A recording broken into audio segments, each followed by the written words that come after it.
towers are required. And for erecting the transmission towers on the ground, you need land. And where from you get the land? You purchase the land from the farmers, okay, from the owners of the land. This is called acquiring the right of way, ROW, right of way, ROW.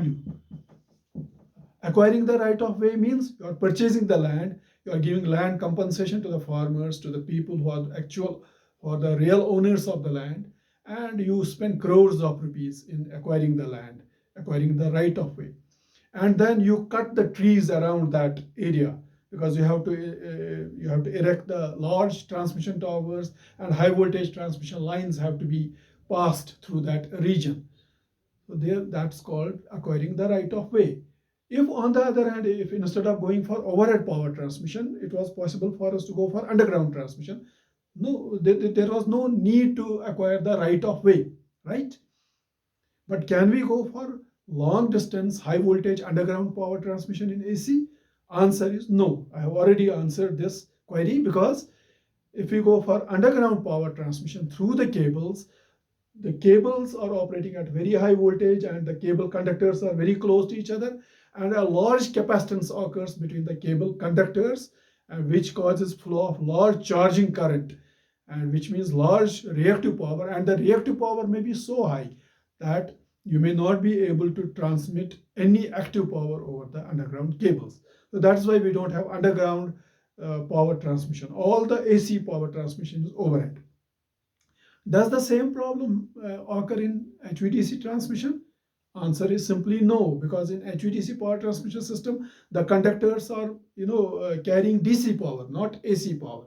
So there is no charging current in DC as is the charging current in AC. So therefore, you can go for underground power transmission at very high voltage. There will be no charging current, and you can make bulk amount of power to flow through underground cables through HVDC power transmission, although it will result in a very huge cost to the state, to the country, but it is possible for us to go for underground power transmission through HVDC, and which is not possible in AC transmission system, because charging current is absent in HVDC transmission system. When there is no charging current, there is no reactive power, and therefore only active power is flowing. So it is possible. So because of these 14 to 15 points which I have discussed with you in this lecture, it has become, I hope now you have understood why engineers have shifted back from AC transmission to DC transmission. The generation is AC, the distribution is also AC, the utilization is also AC, only the transmission part. Now the modern trend is that instead of going for AC power transmission, go for high voltage DC power transmission, because of these advantages offered by HVDC power transmission over AC power transmission. I hope I am clear, and I hope things are now clear why we are going for DC power transmission at high voltage than AC power transmission at high voltage. Now, so these points which I have discussed with you, these advantages, so these are sufficient to justify HVDC power transmission over AC power transmission. Now the question is, does HVDC power transmission offer only advantages? Will it have no drawbacks? Answer is yes, it will have its own drawbacks. Let us discuss some of the main drawbacks of HVDC power transmission. Drawbacks. It has got certain drawbacks. The first drawback is high cost of terminal equipment. High cost of terminal equipment.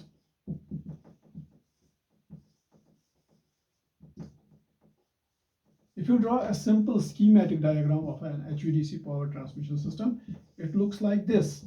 You have converters, you have one converter here, you have another converter here, and then you have AC on this side, you have AC on this side.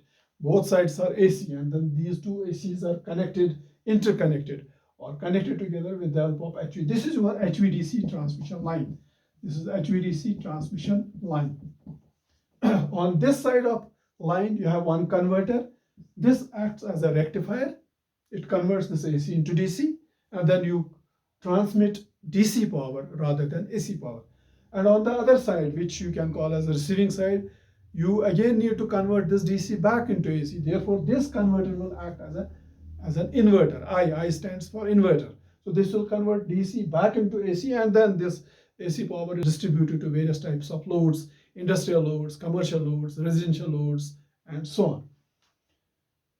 So, what are the terminal equipments which are needed in HVDC power transmission system? You need converter transformers, which are special transformers, and you need these converters. And when we say converters, a converter does not mean a small box like this, which I have drawn here.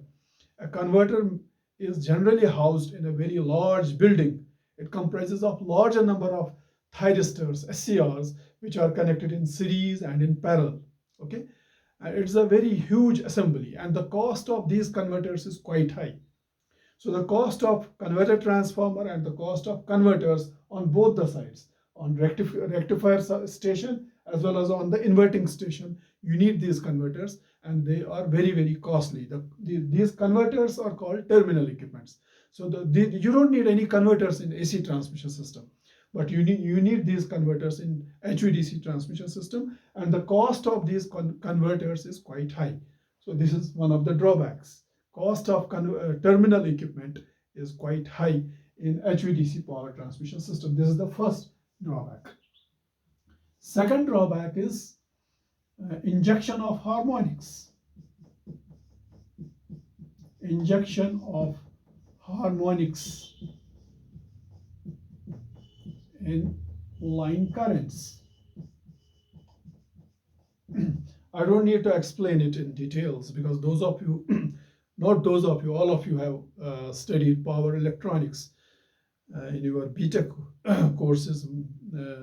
Some of you may have studied only basic power electronics, and some of you may have studied at least two courses on power electronics and advanced power electronics.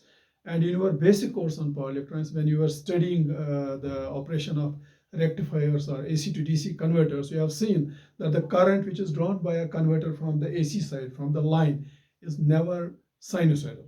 It is distorted. Sometimes it is square, has a square wave. Sometimes it is rectangular in nature, and sometimes it may be distorted, something like this. It is never sinusoidal.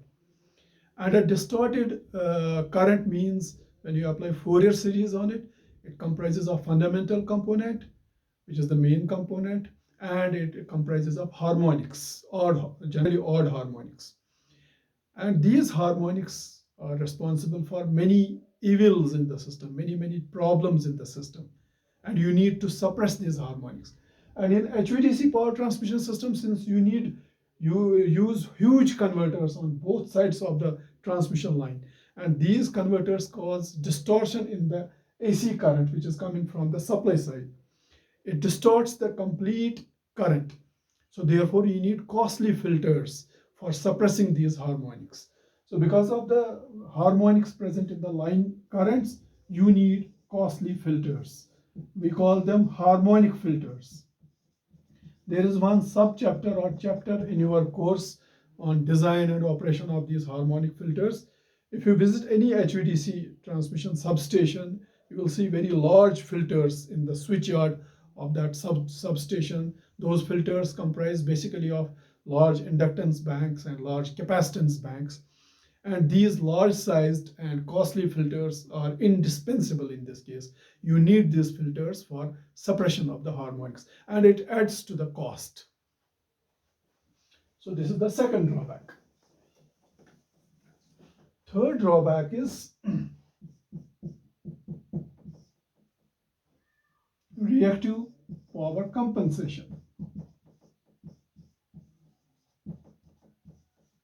Reactive power compensation required at converting stations or at converter stations. Now you have two converter stations. In this case, in any two-terminal HVDC system, you have two converter stations. One is called rectifier station, another is called inverter stations. And these converters basically operate, they are line commutated converters, and there is the concept of alpha. Alpha, as you know, it's called the delay angle or firing angle. Very common name is firing angle, or it is also called delay angle. Whenever you operate an AC to DC converter at a certain firing angle or delay angle, and you increase the firing angle, it draws more and more reactive power from the system. Again, I don't need to go into the details. You must have studied it in your basic power electronics. Whenever you operate your system, converter system at large firing angle or delay angle, it draws the reactive power. The input power factor of a converter is given by I1 by I cos phi, where cos phi is called the displacement factor, or cos phi 1. Even if cos phi 1 is unity, this I1 is the RMS value of fundamental component of current, and I is the RMS value of actual current, which comprises of fundamental and harmonics. So that means the presence of these harmonics causes the power factor to deteriorate. And this cos phi 1, in case of line commutative converters, it becomes cos alpha. Okay, so therefore, as you increase alpha, what happens to this cos alpha? Cos alpha decreases, and decrease in cos alpha causes deterioration of power factor.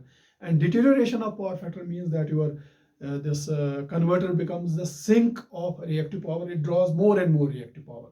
So larger the delay angle, larger the firing angle at which you operate your converter at any of the converting stations, more is the reactive power it demands from the system. So therefore, to compensate for that reactive power, you need reactive power compensators at the converter stations, both at the rectifier station as well as inverter station. One of the most popularly used this reactive power compensation technique is using synchronous condensers or synchronous capacitors.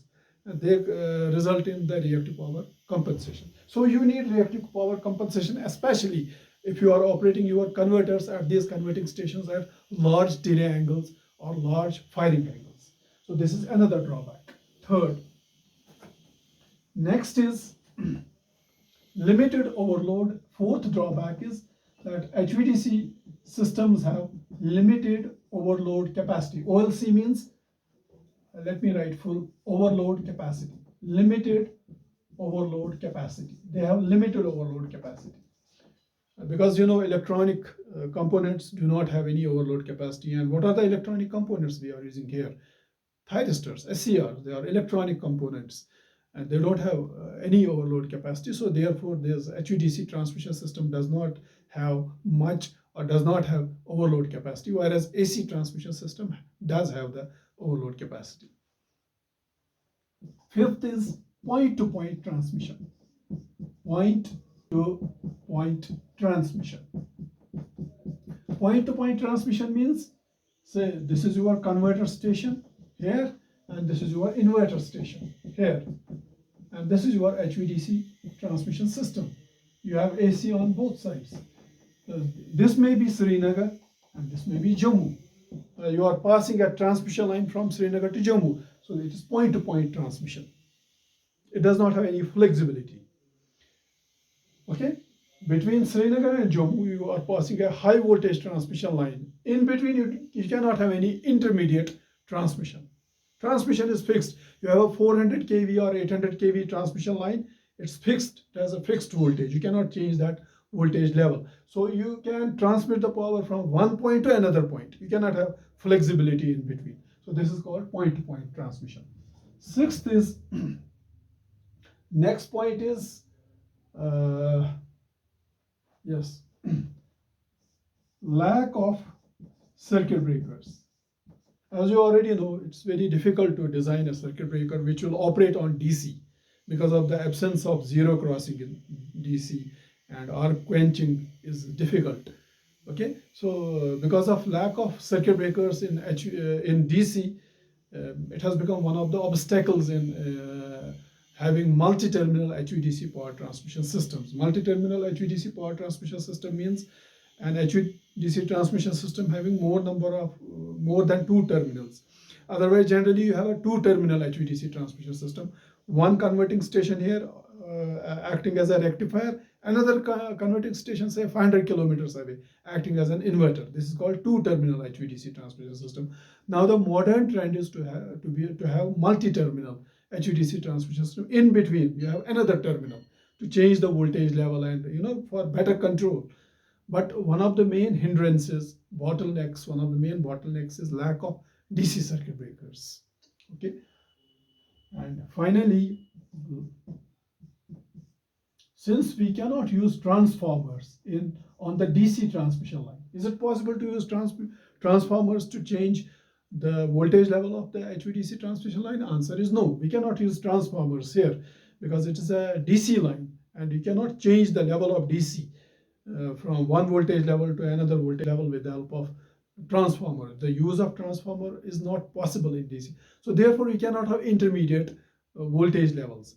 For example, you have one converting station at Srinagar, another at Jammu, and in between, suppose on the way from Srinagar to Jammu, say near Ramban, you have some industrial unit, and that industrial unit needs power from your transmission line. The transmission line is at very high voltage, 400 kV. So therefore, what is the solution to give power to that line? You have to step down the voltage from 400 kV to say 11 kV or 33 kV, and that is possible only if you have transformer. You cannot use transformer on DC. So therefore, you cannot supply power to a load which comes in between the 2 points, because voltage transformation is not possible. We cannot use transformers in HVDC power transmission system. So these are some of the main drawbacks of HVDC power transmission system. Now let us come to the application part. Under what circumstances we go for HVDC power transmission? Practical applications of HVDC power transmission systems. Practical transmissions of HVDC transmission system. What are the practical applications of HVDC power transmission systems? First is, it's very important to know that we have discussed about 15 to 16 advantages of HVDC transmission systems and some drawbacks, 5 to 6 drawbacks. Then how to decide as an engineer whether I should go for an HVDC power transmission or not. So these are the practical applications which will make things clear to you, where to use HVDC power transmission and where not to use. First practical application is bulk power transmission. For bulk power transmission over long high voltage lines. Bulk power transmission does not mean the transmission of just 10 or 20 megawatts. It means transmission of hundreds or thousands of megawatts. Because I already told you that you can load a DC transmission line up to its thermal limit. It has capacity to transmit more power than AC transmission line. So therefore, wherever you have to transmit power in bulk, say thousands of megawatts from one point to another point, and over very long distances at very high voltage, this is the best technology. HVDC power transmission is preferred over AC transmission. Now here question arises, what about those small countries like Maldives or small tiny countries which are geographically very small in size? There, if the size of the country is very, very small, then HVDC transmission is not a feasible option in those cases. Only in those cases where you have to transmit bulk power over very long distances, this is a viable solution. HVDC power transmission system is a viable solution. Second is, let us take congested urban area. Congested urban area.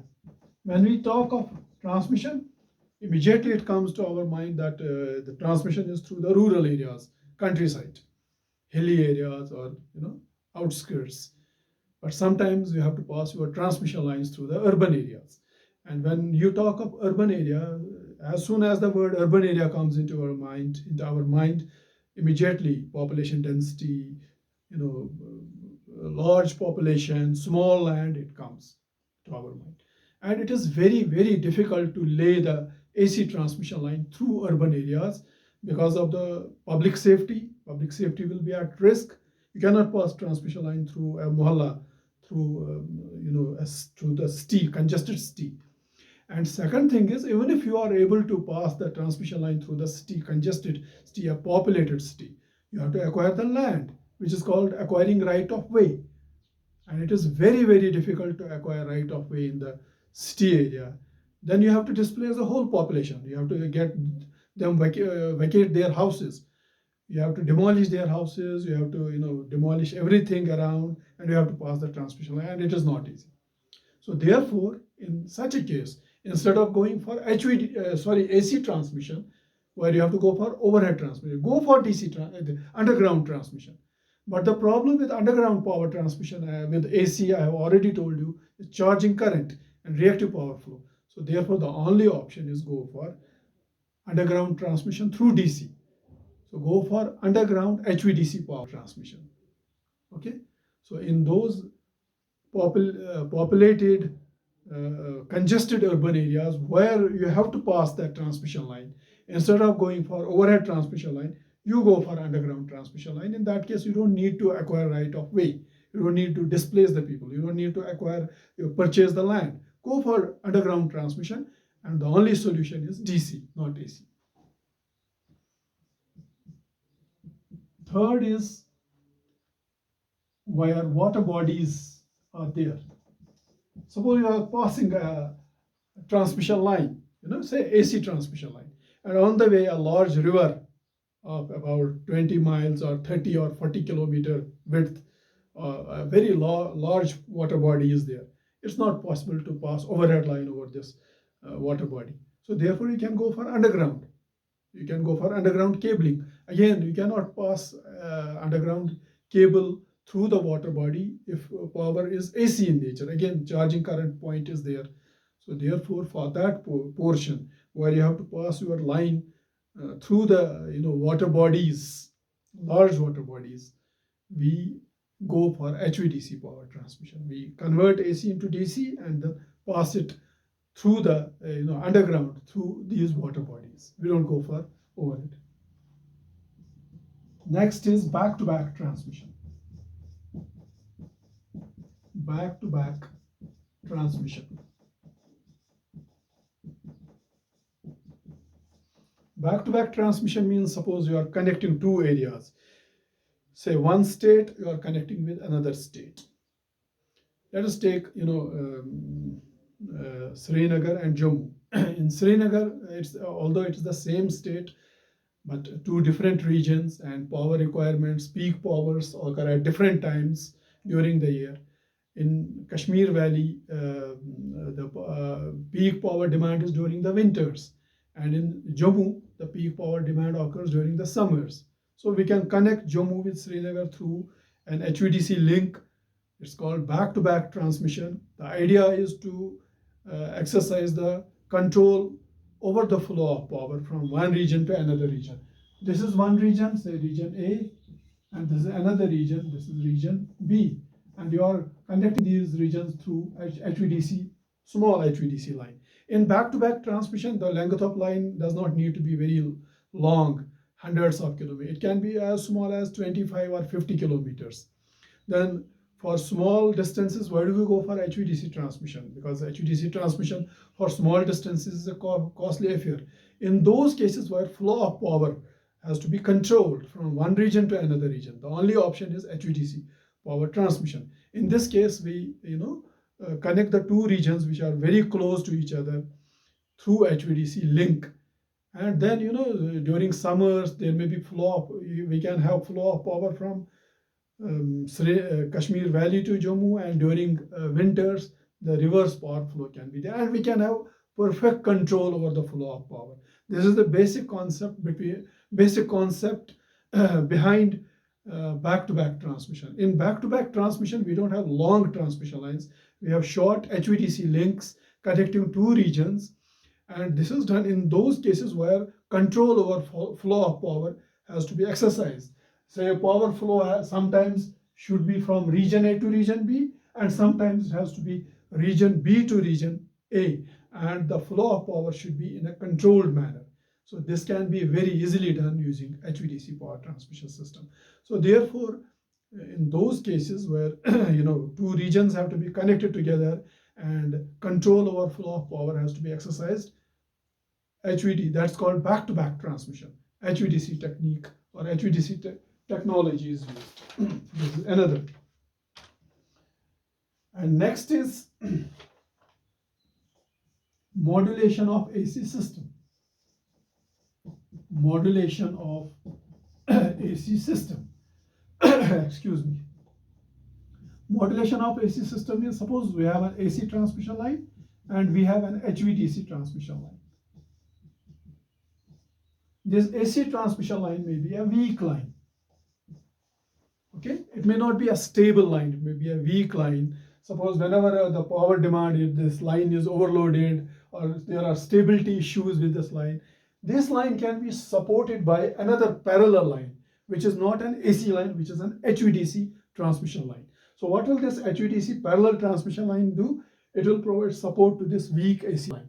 Whenever this line gets overloaded, part of the power will be taken by this HVDC line and it will improve the stability of the weak AC transmission line. This is called modulation of AC line. So therefore, in those areas where you have weak or less stable AC transmission lines, they can be supported by parallel HVDC transmission lines. Okay, so these are the points, these are the practical applications of HVDC power transmission system. And finally, the most important thing I'm going to discuss is economic aspects. Economic factors or economic aspects. Because finally, an engineer, whenever an engineer is introducing a new technology or is working on some technology and he wants to commercialize this technology before the government, and before the government he has to justify finally what is the deciding factor. It's the cost factor. So economic aspect is very, very important. In order to understand the difference between AC, high voltage AC power transmission over long lines, over longer distances, and HVDC power transmission over longer distances, the deciding factor is the economic factor. Okay, it has been found that the cost of a DC transmission line per kilometer is less than that of AC transmission line per kilometer, right? That's very, that's quite obvious. But the cost of terminal equipment, which comprises of converter transformers and AC to DC converters, is quite high in HVDC transmission system than in AC transmission system. Now, this can be explained very well with the help of this graph. This x-axis is distance, and distance in kilometers. And this y-axis is cost. Cost may be in dollars or in rupees, depending upon which country you are living in and drawing this graph. So the graph is like this.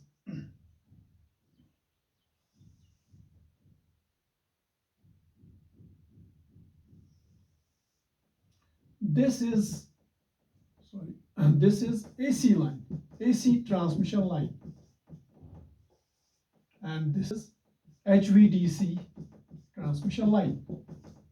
I am drawing their cost, the variation of cost with distance.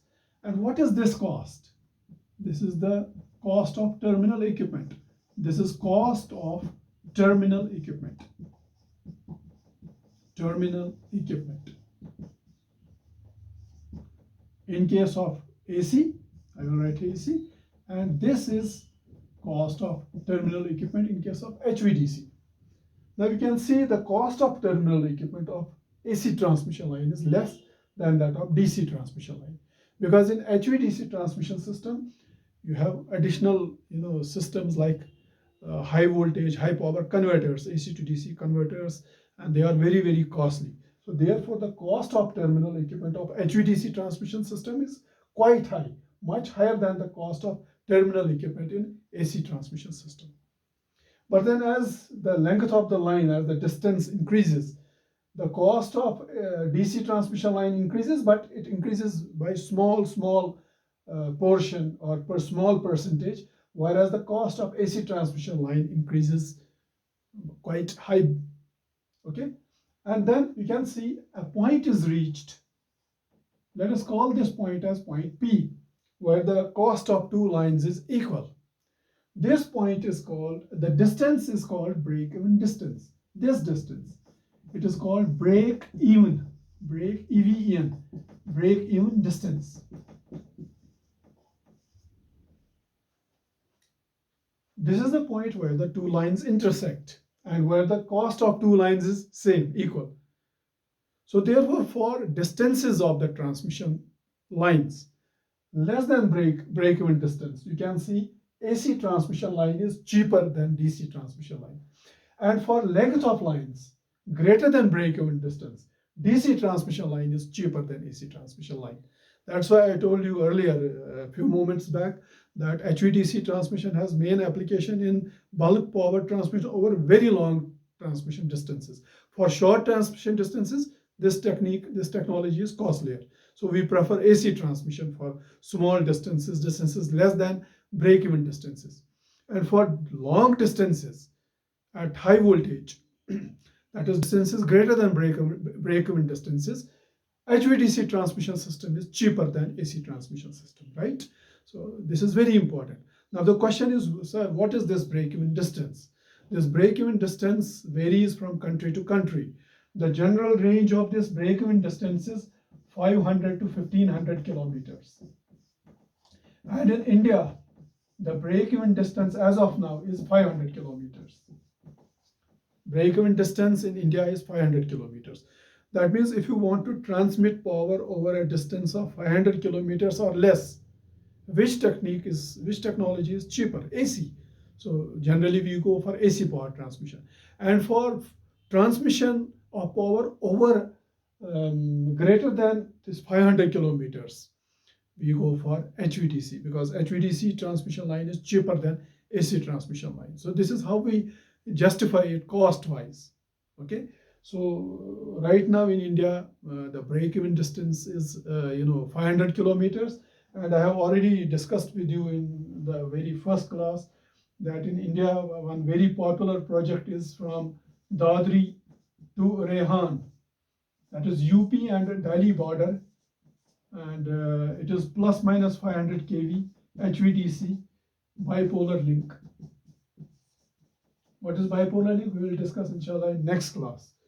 And another, a few years back, 2 or 3 years back, another high voltage long distance HVDC transmission line has been commissioned in India, that is operating at plus minus 800 kV. It is plus minus 800 kilovolt bipolar transmission line or bipolar link. And it is between Agra, it connects Agra to Northeast, and Northeast is Assam.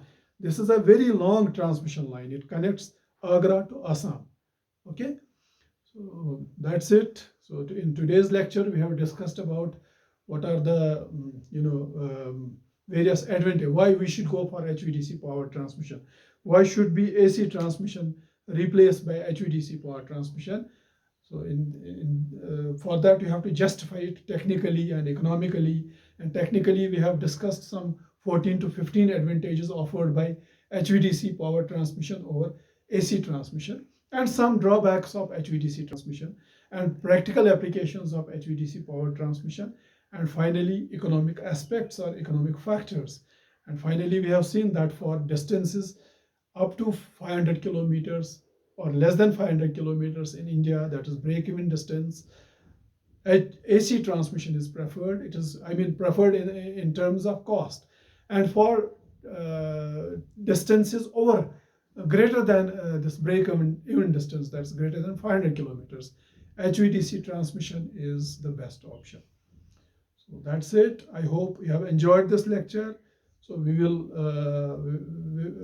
in future, inshallah, I will have more lectures uploaded, and I request all of you to download these lectures, listen to these lectures, go through these lectures, prepare the notes, surf the internet, download the material, supporting material, and try to learn as much as possible. We cannot physically interact with you, but we can interact through this group, WhatsApp group and Google Classroom. And any problems you have, we will discuss on Google Classroom, and any doubts you have, I will try to clear those doubts using Google Classroom. And I have decided that we will have these lectures on alternate days, because I'm teaching one BTech course also. So for example, if today I am delivering a lecture for MTech students, tomorrow I will deliver a lecture for BTech students, and then on alternate days we will have these lectures. So All the best. Stay home, stay safe. All the best. Thank you.